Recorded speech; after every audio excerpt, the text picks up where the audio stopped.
वहां पर कोर्ट की तरफ से बगैर मस्जिद के जिम्मेदारों को कमेटी को सुने उन्होंने एक एक्स पार्टी ऑर्डर पास कर दिया, वो गलत है। दूसरा यह है कि एक बार तो आपने गलत ऑर्डर दिया, सर्वे हो गया। दूसरा सर्वे जब किया आपने किसी को इत्तला नहीं दी।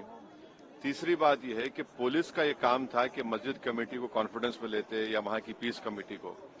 चौथी बात यह है कि जो सर्वे करने लोग आ रहे हैं वो प्रोवोकेटिव स्लोगन्स लगा कर आ रहे हैं, वो वीडियो उसका है, पब्लिक डोमेन में है। और उसके बाद जो वहां पर वायलेंस हुआ जिसमें 3 मुसलमानों को गोली लगी, उनकी मौत हुई, हम इसका कंडेम करते हैं। ये फायरिंग नहीं बल्कि मर्डर है। और जब से बाबरी मस्जिद राम मंदिर का जजमेंट आया, जिस बात को मैं पर्टिकुलरली कह रहा हूं कि उस जजमेंट के बाद ये सब चीजें खुलेंगी और एक के बाद एक खुल रही हैं। एएसआई प्रोटेक्टेड मॉन्यूमेंट सब बातें कर रहे हैं, क्या एएसआई के कानून में नहीं है कि आप उसका रिलीजियस नेचर चेंज नहीं, कैरेक्टर चेंज नहीं कर सकते? किस बुनियाद पे कर रहे हैं ये?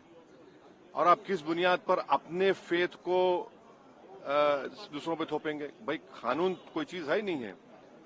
जिस दिन कोर्ट में सुनवाई होती है उसी दिन ऑर्डर हो जाता है, उस दिन सर्वे भी हो जाता है। ये तो 1948 में ऐसे ही हुआ था बाबरी मस्जिद में। तो ये जो फायरिंग हुई है ये फायरिंग नहीं है, मर्डर है। और जो भी ऑफिसर्स इन्वॉल्व है उनको सस्पेंड करना चाहिए और एक सिटिंग हाईकोर्ट जज की इंक्वायरी होनी चाहिए। ये सरासर गलत है, जुल्म हो रहा है वहां पर। तो संभल में वहाँ के सांसद पे एफआईआर दर्ज कर दिया गया। आप जिस पे चाहे कर लीजिए भाई, जिस पे भी चाहे कर लीजिए। जज आप, जूरी आप, सब आप, तो बचेगा क्या फिर? अब सर जेपीसी में आप लोगों ने समय मांगा है, क्या कहेंगे? जी, जैसा अभी आपने हमारे डेलीगेशन तरफ से बोला गया है, मैं उसको रिपीट कराना नहीं चाहता। और स्पीकर साहब ने बड़ी इत्मीनान से हमारी पूरी जितने मेंबर्स 11 नॉन बीजेपी एमपीज गए थे उनकी बात को सुना, वो बोले कि इसके ऊपर कंसिडर करेंगे। और हमको उम्मीद है कि ऑनरेबल स्पीकर साहब इसका टेन्योर बढ़ाएंगे, क्योंकि आप देखिए बंगाल नहीं गई कमेटी, बिहार हम लोग नहीं गए, उत्तर प्रदेश में शिया वक्फ की प्रॉपर्टीज को हमने नहीं देखा। तो ऐसे कई, दिल्ली के मंत्री को बुलाना है, ऐसे कई स्टेट्स है जहां पर कमेटी को जाना चाहिए। वो स्टेक होल्डर्स हैं, उनकी बात को सुनना बहुत जरूरी है। सर वक्फ बोर्ड अमेंडमेंट बिल को लेकर आप क्या सोचते हैं? क्योंकि लगातार सरकार की तरफ से यही कहा गया कि जो मुस्लिम है, जनता है, उनके हित में है, मुसलमान जो है उनकी अभी ये कानून बना नहीं। आप देख लिए संभल में क्या हो गया है। अभी ये कानून बना नहीं है। आप देख रहे हैं कि हर जगह पे बोल दिया जा रहा है कि नहीं, ये यहाँ पर 500 साल पहले मस्जिद नहीं थी। इस बिल में ये बिल आर्टिकल 26 का वायलेट करता है।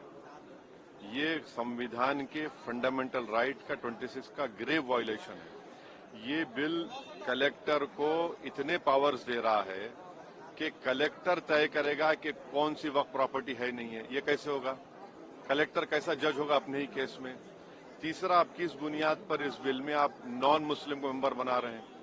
जितने धर्म की बुनियाद पर, चाहे वो हिंदू धर्म के एंडोमेंट बोर्ड्स हो, चाहे दिल्ली का एसजीपीसी हो या उसका एक्ट हो, या क्रिश्चियंस के जो भी उनके धर्म के संस्थाएं हैं, वहां पर तो कोई उसी धर्म का आदमी मेंबर बनता है।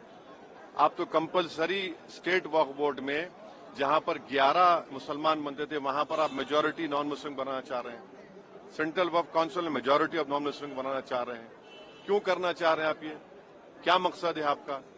कलेक्टर को इतना पावर दे रहे हैं। तो ये आर्टिकल 26 का ग्रेव वायलेशन है और इसीलिए वक्फ को बचाने के लिए नहीं लाया जा रहा है। ये वक्फ को खत्म करने के लिए, और वक्फ बोर्ड को सिर्फ एक पोस्ट ऑफिस बना कर रखना चाह रहे हैं।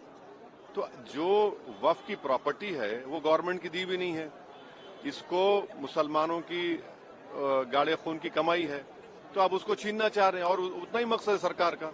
आप देख रहे हैं संभल में क्या हो रहा है, ऐसे ही और वाकयात होते रहेंगे। देखिए, सबसे पहली बात तो ये है कि संभल की चंडोसी की जहाँ मस्जिद है वो कोई 50 साल 100 साल नहीं बल्कि 200-250 साल पुरानी मस्जिद है, उससे ज्यादा है। वहां पर कोर्ट की तरफ से बगैर मस्जिद के जिम्मेदारों को कमेटी को सुने उन्होंने एक एक्स पार्टी ऑर्डर पास कर दिया, वो गलत है। दूसरा यह है कि एक बार तो आपने गलत ऑर्डर दिया, सर्वे हो गया। दूसरा सर्वे जब किया आपने किसी को इत्तला नहीं दी।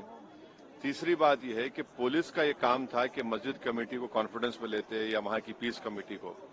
चौथी बात यह है कि जो सर्वे करने लोग आ रहे हैं वो प्रोवोकेटिव स्लोगन्स लगा कर आ रहे हैं, वो वीडियो उसका है, पब्लिक डोमेन में है। और उसके बाद जो वहां पर वायलेंस हुआ जिसमें 3 मुसलमानों को गोली लगी, उनकी मौत हुई, हम इसका कंडेम करते हैं। ये फायरिंग नहीं बल्कि मर्डर है। और जब से बाबरी मस्जिद राम मंदिर का जजमेंट आया, जिस बात को मैं पर्टिकुलरली कह रहा हूं कि उस जजमेंट के बाद ये सब चीजें खुलेंगी और एक के बाद एक खुल रही हैं। एएसआई प्रोटेक्टेड मॉन्यूमेंट सब बातें कर रहे हैं, क्या एएसआई के कानून में नहीं है कि आप उसका रिलीजियस नेचर चेंज नहीं, कैरेक्टर चेंज नहीं कर सकते? किस बुनियाद पे कर रहे हैं ये?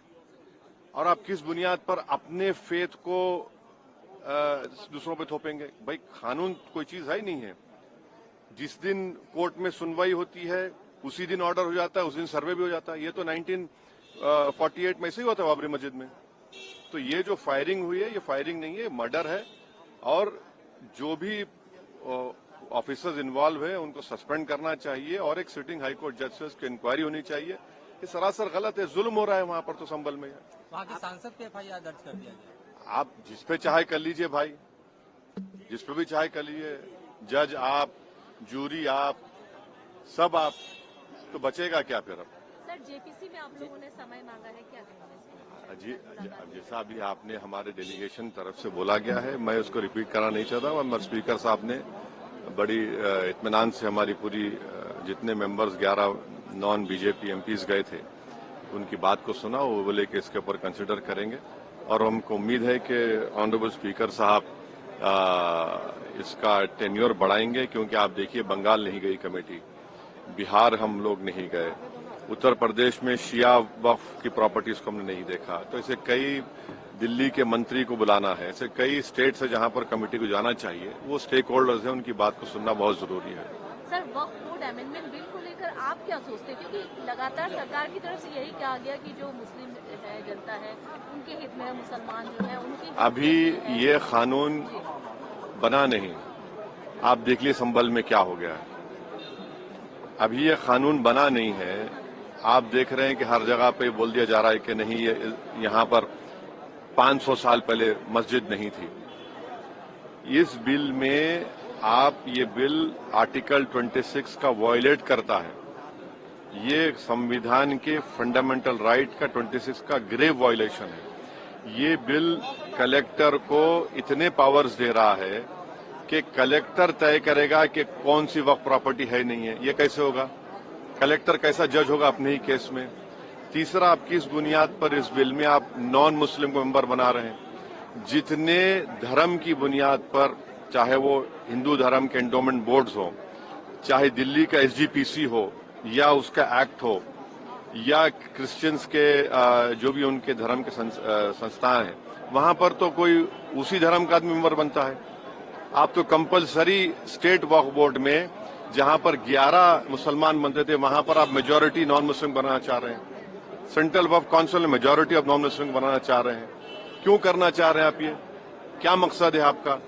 कलेक्टर को इतना पावर दे रहे हैं। तो ये आर्टिकल 26 का ग्रेव वायलेशन है और इसीलिए वक्फ को बचाने के लिए नहीं लाया जा रहा है, ये वक्फ को खत्म करने के लिए, और वक्फ बोर्ड को सिर्फ एक पोस्ट ऑफिस बना के रखना चाह रहे हैं। तो जो वक्फ की प्रॉपर्टी है वो गवर्नमेंट की दी भी नहीं है, इसको मुसलमानों की गाड़े खून की कमाई है, तो आप उसको छीनना चाह रहे हैं। और उतना ही मकसद है सरकार का।